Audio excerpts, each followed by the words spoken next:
What is going on, everyone? Welcome back to another SGN video where it's all sim all the time. In today's video, we are talking about the top 5 hardest teams to rebuild in Madden 24. Yes, the hardest. There are other teams that might be better to rebuild as far as how they're situated, but if you want a challenge, if you want to have to work the cap, not a lot of talent on the roster, not a lot of draft capital, this is the video for you because these 5 teams are going to give you the biggest challenge moving forward in team building in Madden 24. So if you like the video, man, please smash that like button, subscribe to the channel if you are new.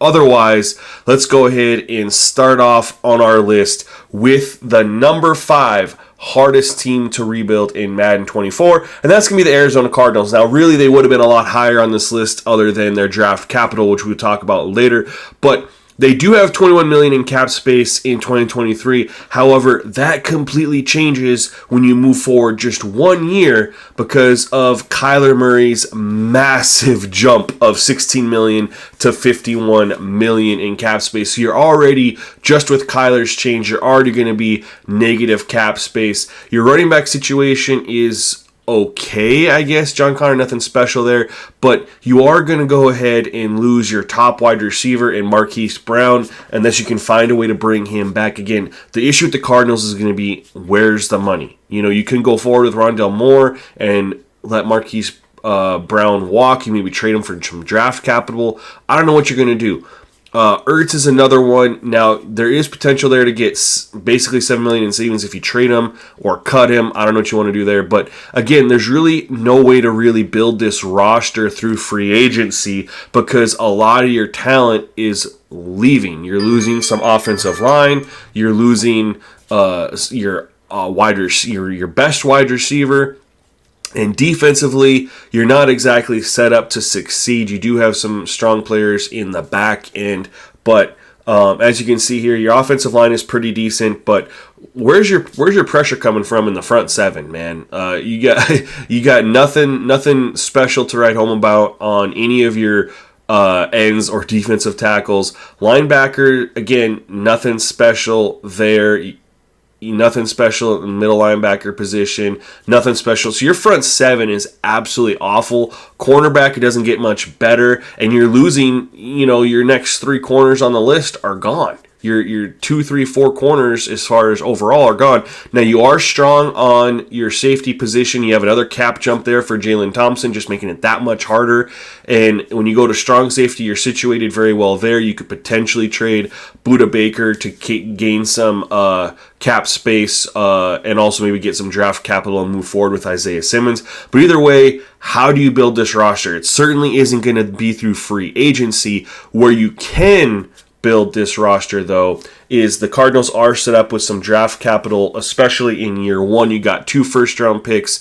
You got 3 third-round picks. So, again, you can use those picks. I would not trade those picks away for other players because you don't have that cap space to bring in those players. I would use those on your rookie and utilize your rookie reserve, but you have to hit on those picks. That's really going to be the only way to rebuild this team is you have to hit on those picks. If you miss out your opportunity with all those extra picks in the first round, it's going to be really challenging to build up that defense on the side of the ball. Number 4 is the Denver Broncos. And Broncos, I looked at this as they do have some talent, but they got some aging talent, and they're going to be in the same situation with the Cardinals as they do have $11 million in cap space now, but Russ's cap makes a big jump. Your center running back, Jerry Jeudy's cap makes a nice little jump there, and your defense is, you just don't have a lot there. You're losing some players on the offensive side of the football, and how you're going to go ahead and build this roster. Number 1, you got to keep the talent you already have. I don't know how you're going to do that. You got Mike McGlinchey getting a huge $12 million pay bump, which you obviously want to have. You got a lot of players getting a big pay bump. And you got older players like Randy Gregory making $13 million. You're losing your middle linebacker. You're losing your outside linebacker in Frank Clark, which isn't that big of a deal. You got some backup there, but you're losing your number 2 and number 3 corners. And you're not going to have the cap space to bring these guys back. You're also going to lose Kareem Jackson with no replacement there, at least up to his caliber. So Denver's going to be very tough. You're going to be staring, roughly upside down $30 million in cap space because of the cap hits to some of your players, and you're losing some players. I don't know how you're going to bring them back. You're not going to be able to do much in free agency. Again, this is a team that you're really only going to be able to build through the draft, and unfortunately for Denver, they've given away a lot of their picks because of the Russell Wilson trade. So you don't have your number 2 pick. You do have 2 number 5s coming up, but you have your number 1, no number 2, and you don't have anything stacked up in the future really as well. So it's really going to be difficult to try to build through the draft. You could potentially trade some of your assets that you have now to try to gain some extra draft picks and just take that cap penalty this year since you have that $11 million in space. I wouldn't do anything for next year because you're already going to be staring a negative, and you're going to have to maybe restructure some contracts or cut some guys loose. But either way, Denver's going to be very challenging. In fact, the only reason they're honestly, the only reason they're number 4 is just because they have a little bit of a better roster than our number 3 team, who is the Los Angeles Rams. Now, they have $25 million in cap space, but a lot of that's going to get eaten up with a cap jump from Matt Stafford, and you don't really have any talent on the roster. You got you do have Aaron Donald, Cooper Kupp, and Matt Stafford. However, they're all in their 30s. We know how what 30 means in the NFL. You don't have any young talent here. There's really just not much. You have Cam Akers is a running. He hasn't shown to be elite or anything special, and you're about to lose him. You're not going to have the money to retain him, so you're going to have to do something else at the running back position. Wide receiver, you have Cooper Kupp locked down, but you're about to lose Van Jefferson. I don't know where you're going to get the money to bring Van Jefferson back. So you risk losing him completely, or maybe you can trade him, eat the penalty this year, and get some draft capital for him. That's always a move you could try to make. It's up to you. But tight end, you're going to lose your starting tight end, one of the better tight ends in the league, Tyler Higbee. But again, he's 30, so that might not be the worst thing. So you will get some cap space back from there, but you need to replace him. So that's the thing is, you gain the cap space, but how do you replace the talent there? You got a big cap jump for Joseph Noteboom, who honestly, $20 million a year isn't going to be worth his overall, and you're staring a $15 million penalty in the face, so you can't really do much about that. But luckily, he's off the books after 2024. But again, there's no real youth talent here to build with the Rams. Steve Avila, who's a young guard, but other than that, you're not really doing much at the running back, tight end, or wide receiver positions. Defensively, other than Aaron Donald, you have nothing in your front 7. Absolutely nothing. Your ends, besides Aaron Donald, are nothing. Your defensive tackle is not good. You don't have anybody over a 70 overall. No, your linebacker is a rookie, but he's a 68. You do have your middle linebacker who's a 73, but your front 7 is absolutely awful. So you're not going to get any pass rush other than Aaron Donald. And then you're on track to lose your number 1 corner who wasn't even that good in the first place. So again, this is going to be a very tough roster to rebuild. And with Matt Stafford's cap increase, you're not going to have hardly any room, and you're losing your free safeties on the back end as well. So, Rams are going to be very, very challenging to rebuild with that cap, the cap situation that you're going to have. You can definitely try to restructure some guys. I would almost recommend trading Aaron Donald in 2024. That's his last year of his deal, so you get something for him.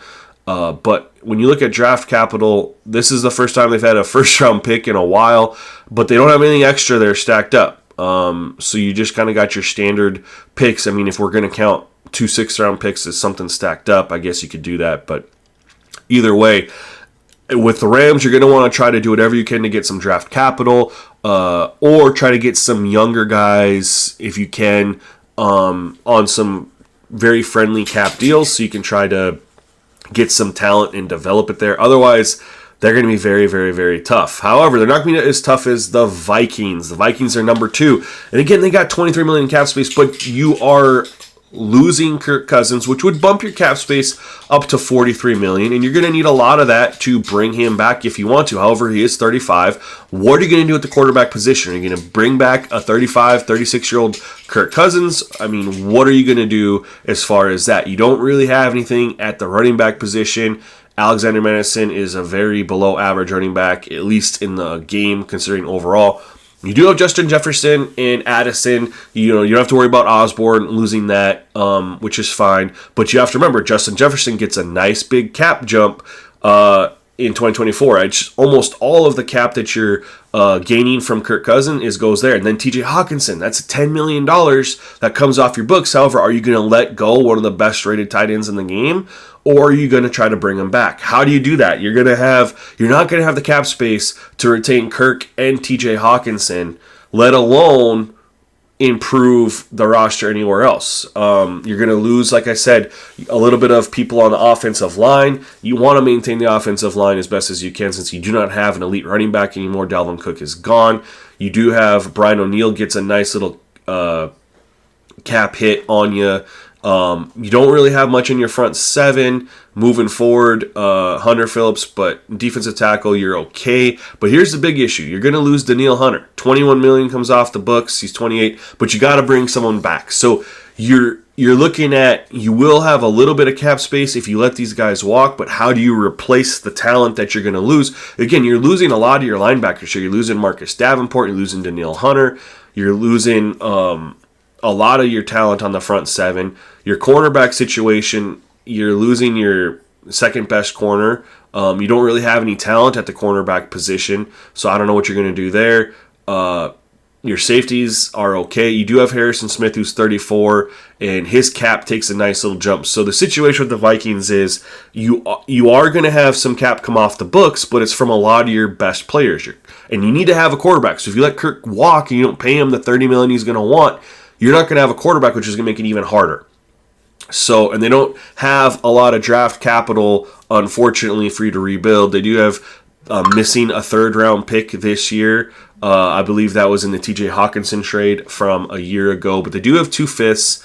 But anyway, your immediate draft capital is not very solid. But going forward, you do have all your draft picks for the future years down the line. But Minnesota's going to be very hard until Harrison Smith's contract comes off the books and you find someone else to be your quarterback. And with that being said, number 1 hardest team to rebuild is going to be the Bucs, and this is absolutely going to be insane how hard they are. You have no quarterback.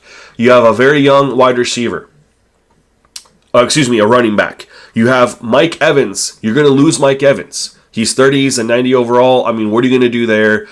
Chris Godwin has a huge pay jump of almost $20 million. You're already negative in the cap, $1.5 million. You have Russell Gage has a big cap jump as well. And if you let Mike Evans walk, you have to, you can't let those guys go. You don't have anything really special at the tight end position. You do have some offensive talent, but however, look at Tristan Wirfs' cap jump, and then you need to re-extend him after 2024. He's getting another $13 million. So you have all your talented players are either on expiring deals or they have massive cap jumps like Ryan Jensen. That is going to make your cap situation even harder to deal with in 2024. So you go ahead, if you keep these people on the offensive line, then you're left with letting somebody like Matt Feeler walk as your right guard, or it gets even worse when you look at the defensive side of the football. Are you going to let William Golston walk? Probably. You got some talent there to back it up. And Greg Gaines, you could let him go. It's not that huge of a loss. But Vita Vea, look at his cap hit. His jumps from $6.5 to $21 million to retain Vita Vea. And when it just gets worse, Shaq Barrett, you have him for one more year. That might be a trade piece. You might be able to save some money there. You're going to lose Levante David. How are you going to bring back these players? And not only that, how are you going to improve the quarterback position? Right? You don't really, is Baker the answer? Probably not. Jamel Dean has a nice cap hit as well. And then you have Carlton Davis, who has a big cap jump as well. So you're going to have all these guys that are just going to eat into your cap. And then what do? How do you bring back Antoine Winfield Jr. when you've literally got like $40 million in cap jump, and you're losing Mike Evans and you're losing some of these other people, it's going to be really tough. You're going to lose. You're going to get gutted due to the cap space with Tampa Bay. Absolutely gutted to keep your. I mean, you're losing so much talent. I don't know how you get a. I don't know. It would take a miracle worker to work this cap situation. There's not a lot of these contracts where you can like get some savings, even if you got rid of them. That would be worth your while. So Tampa Bay is absolutely going to be the hardest team, just looking through at their talent and the cap space and the fact that they don't have a quarterback. They have the worst quarterback on their roster of any of the teams here in year one, and it doesn't really get easier for them when you look at draft capital because they don't have any extra. They just have their standard picks, which there's nothing wrong with that.